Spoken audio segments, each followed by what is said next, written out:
আজকে তোমাদের সাথে শেয়ার করব মাছের ঝোলের রেসিপি।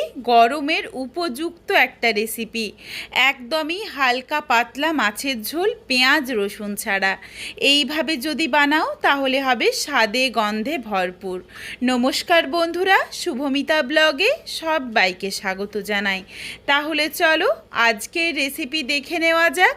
তবে রেসিপিটা কেউ স্কিপ করো না, স্কিপ করলে আমি কি পদ্ধতিতে রেসিপিটা বানালাম বা কখন কোন মশলার কিভাবে অ্যাড করলাম সেটা তোমরা মিস করে যাবে, তখন হয়তো রেসিপিটা খেতে এতটা ভালো হবে না।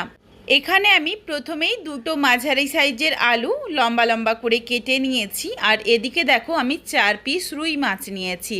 এখানে আমি রুই মাছ নিলাম, তোমরা কিন্তু তোমাদের পছন্দ মতো যে কোনো কাটা মাছের ব্যবহার করতে পারো।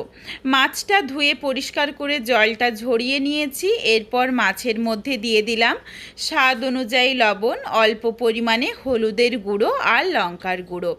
এরপর মাছটা ভালোভাবে মশলার সাথে মেখে নিচ্ছি, আর প্রায় 10 মিনিটের মতো একটু রেস্টে রাখবো যাতে মাছের মধ্যে মশলাগুলো ভালোভাবে ঢুকে যায়। আর আজকের এই মাছের ঝোলটা আমি বানাবো সজনে ডাঁটা আর আলু বেগুন দিয়ে। তোমাদের হাতের কাছে যেই সবজিটা থাকবে না বা তোমরা পছন্দ করো না, চাইলে সেটা বাদ দিয়েও রেসিপিটা বানাতে পারো। এখানে আমি বেগুন কেটে নিয়েছি, আর ডাঁটাগুলোও দেখো একদমই কচি, সরু সরু ডাঁটা, এই জন্য খোসা তোলা যাচ্ছে না। ডাঁটাগুলো ছোট ছোট করে কেটে নিয়েছি। সজনে ডাঁটা আর বেগুন এটা তো একদমই নরম সবজি, এই জন্য আলাদা করে রেখে দিয়েছি। আর এইদিকে দেখো আলুটা একটু মোটা মোটা করেই কাটা রয়েছে, এই জন্য আলুর মধ্যে স্বাদ অনুযায়ী লবণ, সামান্য একটু হলুদের গুঁড়ো দিয়ে মেখে রাখলাম যাতে আলুর থেকে বেশ খানিকটা জল ছেড়ে আসে, সেই জলটা ফেলে দেব। লবণ আর হলুদ দিয়ে আলুটা ভালোভাবে মাখা হয়ে গেলে একটা সাইডে রেখে দিচ্ছি। আর এর মধ্যেই চলো আমি কিছু মশলার পেস্ট বানিয়ে নিই। মিক্সিং জারে নিয়ে নিলাম একটা কাঁচা লঙ্কা আর একটা মাঝারি সাইজের টমেটো, অল্প পরিমাণে আদা। এগুলো দিয়ে প্রথমে আগে মিহি করে বেটে নিচ্ছি। এই রেসিপিতে আমি অল্প একটু ঝালের জন্য গুঁড়ো লঙ্কারও ব্যবহার করব, তবে তোমরা যারা গুঁড়ো লঙ্কা একদমই খাও না বা খেতে পছন্দ করো না, তারা চাইলে তোমাদের ঝালের পরিমাণ অনুযায়ী একেবারেই কাঁচা লঙ্কাটাই বেটে নিও। এদিকে দেখো আমি খুবই অল্প পরিমাণে আদা, টমেটো আর কাঁচা লঙ্কাটা নিয়ে নিয়েছি। এটা প্রথমে আগে মিহি করে পেস্ট করে নিয়েছি। এরপর এর সাথেই দিয়ে দিলাম হাফ চামচ পরিমাণে গোটা জিরে। গোটা জিরে দিয়েও আবারও একবার মিক্সিং জারটা ঘুরিয়ে নিচ্ছি যাতে মশলার পেস্টটা একদম মিহি হয়ে যায়, কোনো রকম দানা ভাব না থাকে। আর এই জিরে বাটা যদি এই রান্নাতে দেওয়া হয় তাহলে কিন্তু রান্নার স্বাদ অনেক গুণে বেড়ে যায়। আমার মনে হয় গুঁড়ো জিরের থেকে এই রান্নাতে জিরে বাটাটা দিলে বেশি ভালো লাগবে।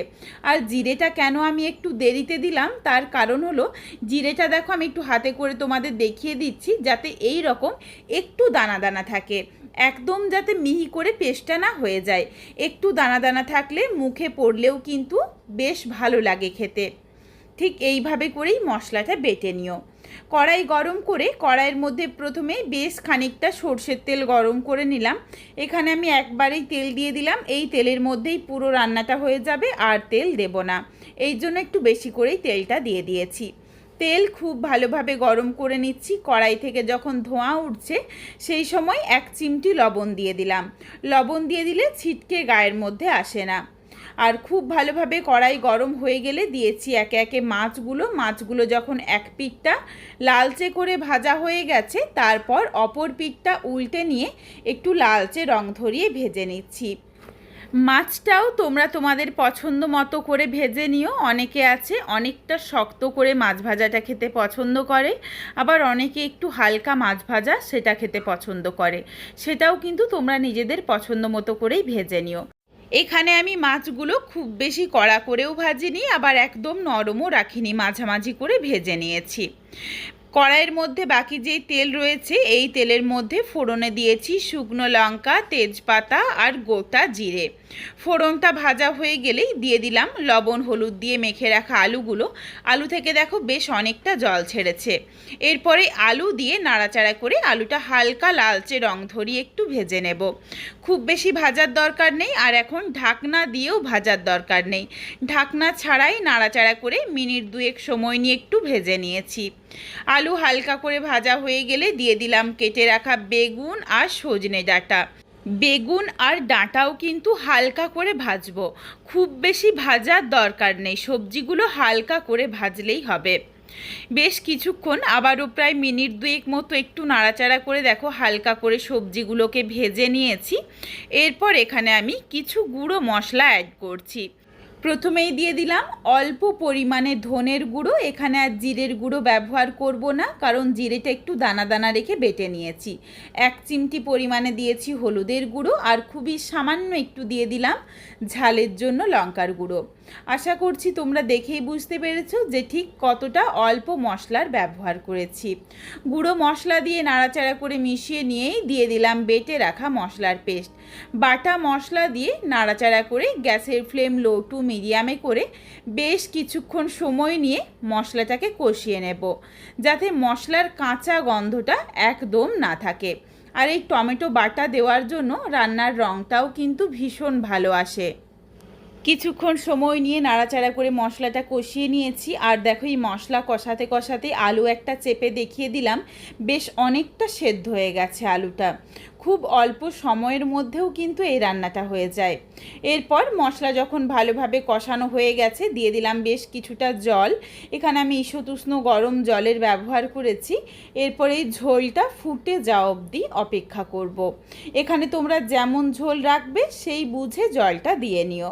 ঝোলটা দেখো যখন ভালোভাবে ফুটে উঠেছে, এরপর দিয়ে দিলাম স্বাদ অনুযায়ী লবণ দিয়ে গ্যাসের ফ্লেম লোতে করে আবারও কিছুক্ষণের জন্য ঢাকনা দিয়ে সবজিটার বাকি যেটুকু রয়েছে সেটাও ভালোভাবে সেদ্ধ করে নিয়েছি।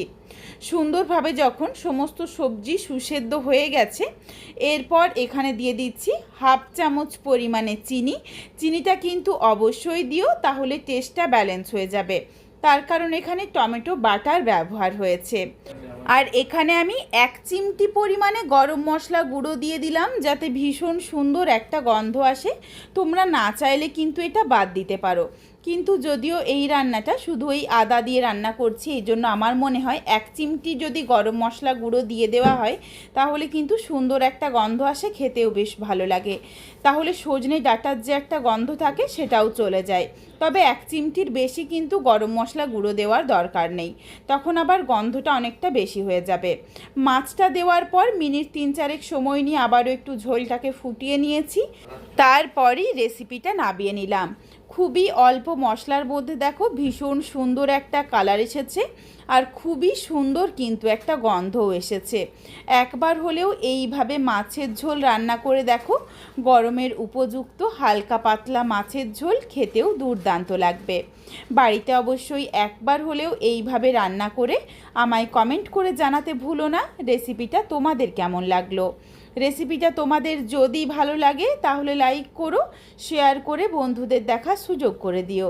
তোমরা যদি আরও এই ধরনের নিত্য নতুন ঘরোয়া রেসিপি দেখতে চাও তাহলে অবশ্যই আমার চ্যানেলটিকে সাবস্ক্রাইব করে পাশে থাকা বেলটি অন করে অল নোটিফিকেশান অন করে দিও, যাতে আমার প্রত্যেকটা রেসিপির নোটিফিকেশান সবার প্রথমে তোমাদের কাছে পৌঁছে যায়। আবারও খুব শীঘ্রই হাজির হচ্ছি ঘরোয়া নতুন কোনো এক রেসিপি নিয়ে। পরবর্তী রেসিপি দেখার আমন্ত্রণ রইল। পুরো ভিডিওটা দেখার জন্য অসংখ্য ধন্যবাদ। তাহলে আজকে আসি, সবাই ভালো থেকো, সুস্থ থেকো। আবারও শীঘ্রই দেখা হচ্ছে ঘরোয়া নতুন কোনো রেসিপির সাথে।